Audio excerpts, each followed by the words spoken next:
ಅಮ್ಮ ನಾನು ದೇವರಾನೆ ಬೆನ್ನೆ ಕದ್ದಿಲ್ಲಮ್ಮ.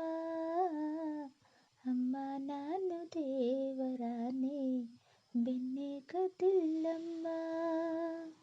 ನೀನೇ ನೋಡು ಬೆನ್ನೆಗಡಿಗೆ, ನೀನೇ ನೋಡು ಬೆನ್ನೆಗಡಿಗೆ, ಸೂರಿ ಚೆಲ್ಲುವಲ್ಲೇ ನೀನೇ ನೋಡು ಬೆನ್ನೆಗಡಿಗೆ. ಹೇಗೆ ತಾನೆ ತೆಗೆಯಲಿ ಅಮ್ಮ, ಹೇಗೆ ತಾನೆ ತೆಗೆಯಲಿ ಅಮ್ಮ, ನನ್ನ ಪುಟ್ಟ ಕೈಗಳಿಂದ. ಅಮ್ಮ ನಾನು ನಾನು ನಾನು ಅಮ್ಮ ನಾನು ದೇವರಾನೆ ಬೆನ್ನೆ ಕದ್ದಿಲ್ಲಮ್ಮ. Hi friends.